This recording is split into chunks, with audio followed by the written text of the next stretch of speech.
아침을 시작하는 슬기로운 방법. 오늘 내게 이로운 뉴스. 노영희의 출발 새 아침 슬기로운 인터뷰. 네, 어제 새벽 북한이 강원도 원산 일대에서 단거리 미사일 2발을 발사했습니다. 김정은 국방위원장이 직접 지도에 나서기도 했다. 이렇게 오늘 보도가 됐죠. 일본의 경제보복 조치와 러시아 영공 침범 문제로 한반도가 혼란스러운데 이런 미사일 발사를 감행한 의도를 어떻게 해석해야 될지 자세한 얘기 전문가와 함께 나눠봅니다. 신범철 아산정책연구원 안보통일센터장 직접 스튜디오에 나오셨습니다. 센터장님 안녕하세요. 예, 안녕하세요. 네, 어제 새벽이었죠. 북한이 강원도 원산 일대에서 단거리 미사일 2발을 발사했는데요. 처음에는 발사체다라는 얘기 나오다가 갑자기 미사일로 좀 규정이 됐습니다. 이번에 발사된 미사일의 정체가 뭡니까? 예, 흔히 말하는 이스칸데르형 단거리 탄도미사일인 거죠. 네. 그러니까 보통 일반적인 미사일이 타원형을 그리고 날아가는데 네. 이 이스칸데르형은 타원형이 아니라 거의 수평형으로 날아갑니다. 네. 그 대신 저고도로 날아가기 때문에 그만큼 미사일 요격이 어려운 거죠. 우리 군 당국도 이것을 추적해 왔고 사실 네. 지난 5월 4일과 9일 날 발사한 것도 유사한 발사체로 평가를 하고 오다가 아마 청와대가 이제는 탄도미사일이라는 걸 밝혀야겠다. 왜냐하면 미국도 일본도 이미 밝히고 있는 상황에서 우리가 남북관계를 고려해서 아마 좀 우리 정부는 이것을 갖다가 소극적으로 했는데 이제는 이제 입장을 바꿔야겠다는 생각에서 탄도미사일이라는 것을 분명히 한 것으로 생각합니다. 그러면 이전에 발사됐던 것하고 같은 거라고 좀 보시는 거예요? 우리 예, 정부에서는? 유사하다는 이야기가 나오고 있습니다. 근데 지금 말씀하신 것처럼 수평형 저고도라고 하면은 요격이 안 된다. 즉 격추가 안 된다라는 건데 좀 더 위험한 거 아닌가요? 예, 그렇죠. 위험하죠. 왜냐하면은 탄도미사일이 이렇게 타원형 궤도를 그리고 갈 때는 네. 한 발사 거리의 한 4분의 1 정도 이상의 고도를 유지합니다. 그렇죠. 그러니까 예를 들어서 이번에 700km 나갔다고 하면 한 150km 이상의 고도를 유지하는 거죠. 그럼 네. 그만큼 추적이 쉽고 발사할 수 있는 그러니까 우리가 요격 미사일로 발사할 수 있는 거리와 공간이 확보되는 거죠. 그렇죠. 격추시킬 수가 있죠. 그렇죠. 그런데 네. 이것은 저고도로 날아가기 때문에 그만큼 탐지도 어렵고 요격도 어려운데 또 더군다나 마지막에 회피 기동이라고 해서 약간 궤도를 변경시킬 수 있는 자체 능력도 있어요. 아, 미사일이요? 예, 러시아제 이스칸데르는 있는데 북한이 그 정도까지 확보하고 있는지는 저희가 추가적인 이렇게 정보가 필요한데 그런 미사일이라면 상당히 위협적인 거죠.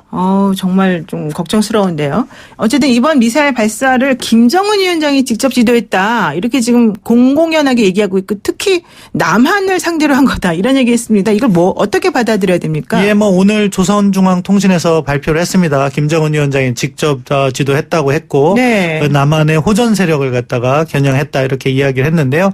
기본적으로 북한에서 일관되게 최근에 이렇게 우리가 다음 달에 개최 예정인 한미 연합군사훈련 그것에 관해서 문제 제기를 하고 있고 자신들의 불만을 표출하고 있는 과정입니다. 그래서 사실 엊그저께는 북한이 가지고 개발 중인 잠수함도 이렇게 공개를 하고 네. 쌀 지원도 거부하고 이런 일련의 행동을 보이고 있는데요.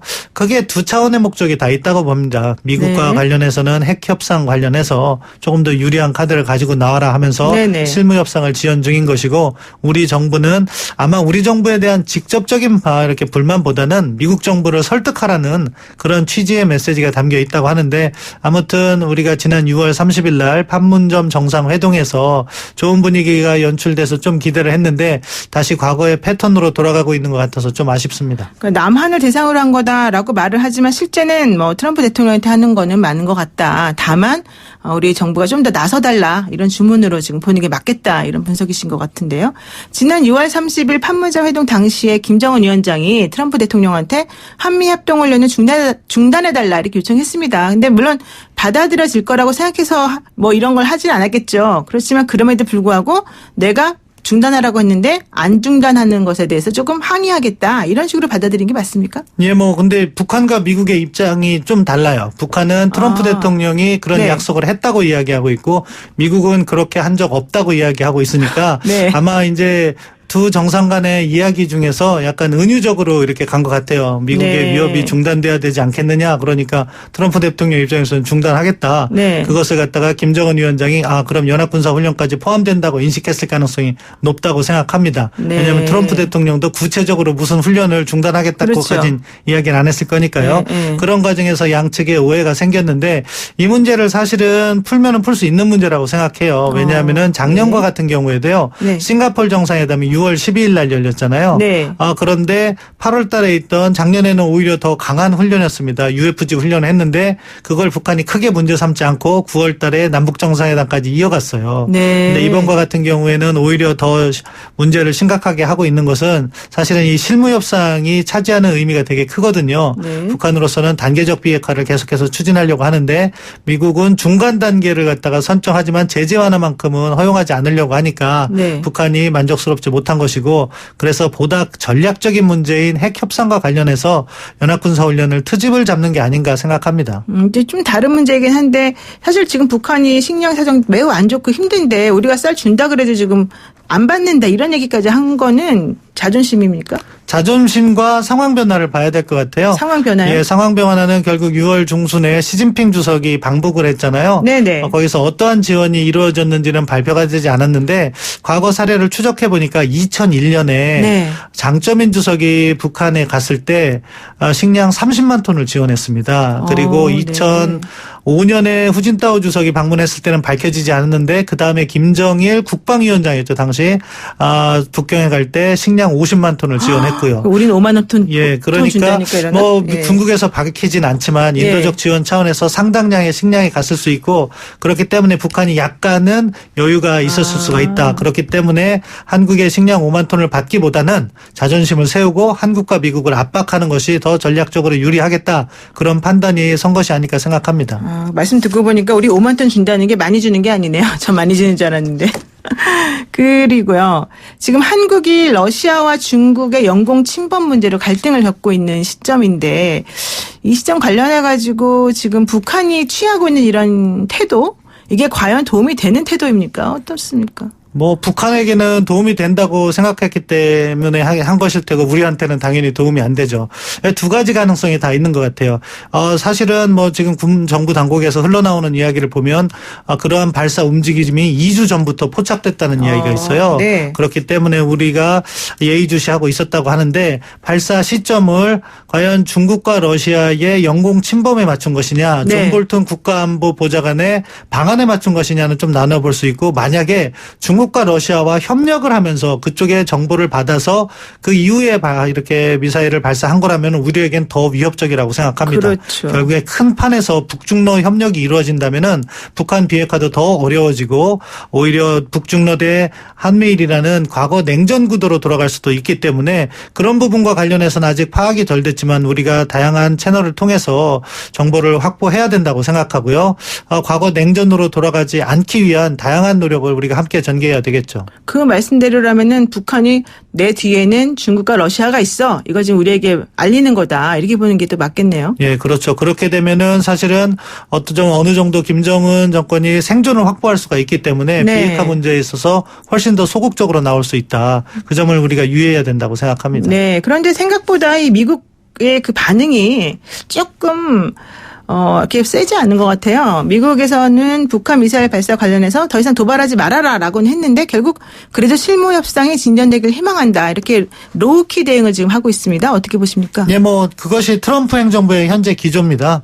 트럼프 대통령은 뭐 단거리 미사일과 관련해서는 지난번에 5월달에 발사했을 때도 영어로 스몰 띵, 그거 네. 작은 거야. 네네. 그렇게 하면서 평가절하하는 모습을 보이고 지금도 뭐 계속해서 실무 협상을 기대하는 그런 대화를 지속하겠다는 메시지를 내고 있는데요. 네. 내부적으로는 미국도 많은 고민을 할 겁니다. 이러한 북한의 압박이 사실은 지금은 단거리 미사일이지만 4월 12일 날 최고인민회의 시정연설에서 김정은 위원장이 이야기한 것은 연말까지 기다리겠다는 거예요. 그것을 다른 각도로 해석하면 연말이 되면 만약에 미국이 만족할 만한 답을 주지 않는다면 네. 단거리가 아니라 대륙간 탄도미사일이나 지난번 잠수함에서 공개한 SLBM 잠수함 발사 탄도미사일을 갖다가 발사할 수 있다. 네. 그렇게 되면은 대화의 판이 깨지는 것이고 트럼프 행정부의 대북 정책 성과란 것이 모두 물거품이 된다. 그런데 1월이 지나면 2월부터 2월 3일인가요? 아이오와 코커스로 네. 미국 대선이 본격 시작합니다. 그럴 때 부담을 주겠다는 거기 때문에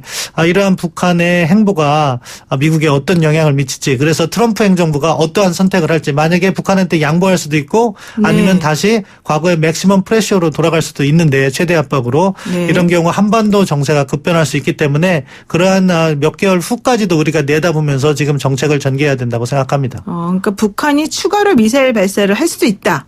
지금 이렇게 보시는 것 같아요. 근데 그렇게 되면 미국에서 물론 내년 뭐 총선을 겨냥해서 뭔가 하겠지만 총선이 되기 전이라도 뭔가 어떤 조치를 취하지 않을까요?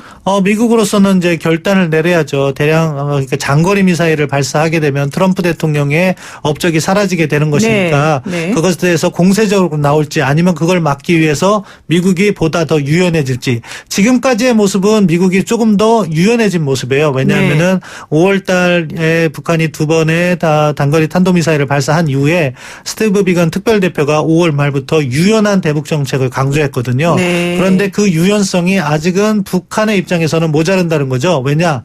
북한은 제재 완화를 원하는데 그걸 포함시키지 않고 있어요. 인도적 지원만을 이야기하고 있으니까. 네네. 그래서 거기에 대한 답을 북한이 받지 못했다고 생각해서 계속해서 공세적으로 나오는데 네. 미국이 유연하게 갈 경우에는 제재 완화가 포함된 어떻게 하면 중간 단계의 거래가 이루어질 가능성이 있는데 이거는 또 우리 입장에서 완전한 비핵화로 가는 길인지 의문을 제기할 필요도 있는 거고 따라서 금년 하반기의 정세가 매우 복잡하게 전개될 것으로 예상합니다. 사실 뭐 개성공단 재가동 문제에 대해서도 좀 우리 희망을 가졌었는데 미국이 좀 난색을 표하면서 이게 안 되고 있지 않습니까? 그런 부분에서 본다면은 북한이나 우리나 조금 답답한 부분이 있는 것 같아요. 그런데 지난 23일 날 그 미국의 국방부 장관 마크 에스퍼가 새로 취임했는데 이 사람이 이번에 그 러시아의 영공 침해 관련해서도 뭐 러시아 영공 침해가 뭐 이번 첫 번째가 아니다. 다만 대한민국의 영공 침해로 들어왔다는 게 중요하다. 뭐 이런 얘기까지 했습니다. 어떤 사람이고 이분이 취임하면서 대북 관계에 어떤 영향을 미칠까요? 뭐 상당히 원칙주의자로 이렇게 원칙주의자요? 알려져 있고요. 네. 그러니까 뭐 보수 강경이라고 보면 보수 강경이라고도 볼 수 있는데 네. 그리고 또 과거에 원래 트럼프 행정부와 매우 밀접한 인연을 있었는데 과거 방산업체에 이렇게 근무한 경력 때문에 사실 초반에 국방장관을 못 시킨 인물이라고 하더라고요. 그러다가 네. 이제 인사가 몇 번 교체되는 과정에서 새롭게 이제 장관이 된 거죠. 그렇기 때문에 아주 이번에 영공 관련 발언은 확실하게 한국 편을 들어줬습니다. 네네. 한국의 영공이었다. 러시아가 영공을 침범한 그렇죠. 것이다. 이렇게 예. 얘기를 해줌으로써 우리를 뒷받침해줬는데요. 문제는 러시아 측이라고 생각해요. 지금 중국과 러시아가 공조를 강화하면서 미국에 대항하고 있는데 어떻게 보면은 가장 가까이에 있는 한국이 취약점을 노출한 거죠. 그러한 행동이 반복되지 않기 위해서 한미 공조를 강화하고 그러한 노력을 앞으로 전개하면서 우리가 또 동시에 신북방 정책이라는 걸 전개하고 있으니까 그 맥락에서 실질적 성과 사업을 내야 되거든요. 말뿐이 아니라 그럼으로써 러시아를 또 다른 한편으로는 설득해 나가는 그런 과정이 필요하다고 생각합니다. 중국하고 러시아가 이번에 그렇게 도발하는 것이 한국하고 일본이 사이가 안 좋기 때문에 그런 것도 있습니까? 아무래도 한미일 협력이 약화되는 틈은 탔다고 봐야겠죠. 이 군사 전략을 하는 사람들은 어떻게든 상대의 약점을 파고드는 그런 것을 주 업무로 하고 있기 때문에 네. 정세의 변화를 아마 민감하게 읽었을 거라고 생각합니다. 네. 이런 가운데 북한에서는 중국과의 관광 교류를 확대하고 있다 이런 얘기인데 완전히 좀 성격이 다른 두 가지를 같이 하고 있습니다. 왜 이러는 거죠? 북중 간의 그 협력은 시진핑 주석이 방북을 했기 때문에 거기에 네네. 따르는 경제적 패키지가 있을 거라고 생각하고 제재라는 틀이 있기 때문에 사실은 중국도 어느 정도 공개적으로 지원할 수 있는 건 관광이라든가 인도적 지원 그런 것들에 제한되거든요. 네. 하지만 그런 측면에서 협력이 확대되는 경우에는 우리가 당초 대북 제재로서 효과를 네. 거두고자 한 바를 이루지 못하기 때문에 북한을 변화로 견인하는 데는 조금 더 어려움이 있다. 이 점은 저희가 알아야 된다고 생각합니다. 그러니까 지금 러시아하고 접촉도 늘리고 있다고 그러고 미국 CNN 방송 따르면은 북한 고려항공이 오는 8월부터 평양하고 마카오 노선 주 2회 운항을 재개한다고 하는데 이렇게 되면 이게 제재를 지금 위반하는 거 아니에요? 상관없나요? 뭐 제재를 공식적으로 위반하는 건 아닌데 네. 그렇지만 뭐 이런 전반적인 흐름 자체가 제재의 목적과 충돌하는 부분이 그렇죠. 있어서 아쉬운 네. 거죠. 네, 그렇군요. 여기서 또 하나. 그럼 코리아 패싱까지 되는 거 아닙니까? 코리아 패싱은 사실은 우리가 스스로 만든 말이고 너무 걱정하지 않아도 된다고 생각합니다. 우리 네네. 스스로 우리는 세계 10위권의 강국이거든요. 그렇기 때문에 뭐 우리를 갖다가 만약에 이렇게 바이패스, 패싱해서 무언가를 하려고 하더라도 어느 순간에는 우리 없이는 진전이 되지 않습니다. 그렇기 때문에 우리가 보다 자신감을 갖고 능동적인 정책을 전개했으면 합니다. 센터장님 말씀 들으니까 갑자기 막 자신감이 막 생겨납니다. 그 최근에 있었던 러시아하고 중국 군용기 한국 영공 침범 관련해서 조금 더 말씀을 겠는데요. 지금 러시아는 그 영공 침해에 대한 기존의 유감 표명을 뒤집고 영공 침범한 사실이 없다 이렇게 말을 하잖아요. 근데 이게 이제 입장을 바꾼 거다 뭐 이런 얘기하는 사람도 있고 어떤 사람은 원래 국방무관이라는 러시아 사람이 그냥 말했겠냐. 이게 원래 러시아 뜻이었는데 지금 일부러 이렇게 하는 거다라는 의견도 있거든요. 어떠세요? 아마 그 러시아 국방무관은 차성무관입니다. 네네. 차성이죠. 우리 측에 조금 약간 미안한 마음을 표현했던 것 같아요. 근데 네. 그것이 러시아의 공식 입장은 아니라고 생각하고요. 네. 저는 그 상황이 발생한 다음부터 러시아가 공식적으로 사과할 거라고 생각 안 했습니다. 왜냐하면은 러시아는 슈퍼파워로서의 특권을 누리고 있거든요. 네. 우크라이나 침공 그렇게 거기서 인명피해가 많이 났어도 자기들은 한 번도 침공한 적이 없다고 이야기하는 게 러시아입니다. 따라서 앞으로 이런 상황이 계속해서 반복될 수 있기 때문에 중요한 것은 우리가 이 문제를 끝까지 물고 늘어져야 돼요.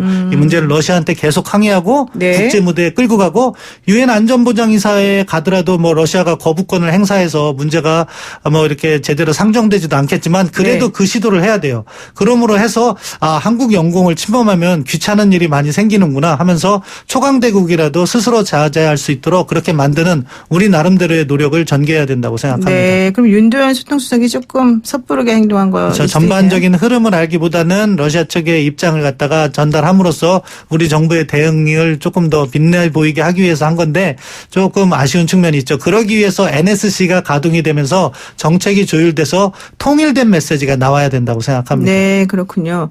그 최근 계속해서 중국과 러시아가 이 카디즈, 이 방공식별 구역을 무단 진입하는 게 이제 점점 늘어나는 것 같은데요. 여기에 대해서 대안을 마련해야 된다 이런 목소리도 있습니다. 근데 카디즈라고 하는 게 원래 그 나라가 그냥 일방적으로 선포한 그런 지역이기 때문에 사실 이게 쉽지 않다 이런 얘기인 건데. 예, 맞습니다. 이 네. 법적으로 카디즈를 이렇게 보호할 권리는 없거든요. 그렇죠. 그러니까 중국과 러시아가 카디즈에서 이런 초계 비행을 하는 것을 우리가 완전히 막을 수는 없어요. 하지만 이건 또 군사 전략 차원의 대응책은 있습니다. 무엇이냐?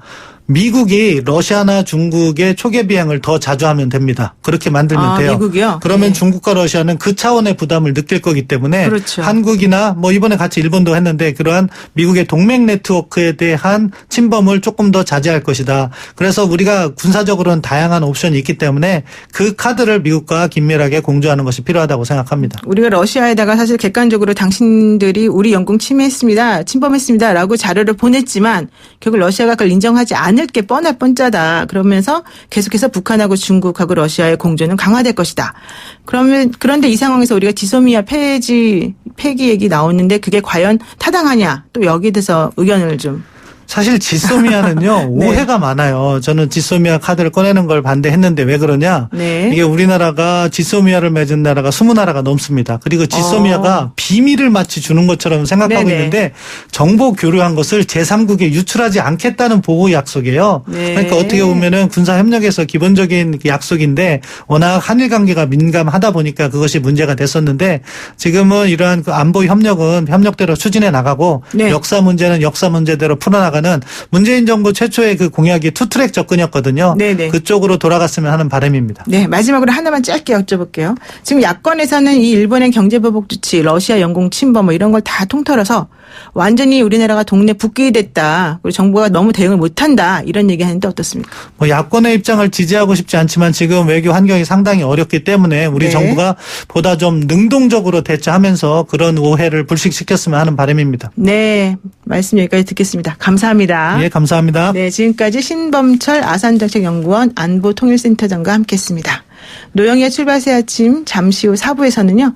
바른미래당의 하태경 의원이 프로듀스 X101이라는 프로그램에 대해서 의혹을 제기한 내용에 대해서 좀 다뤄보겠습니다. 잠시만 기다려주세요.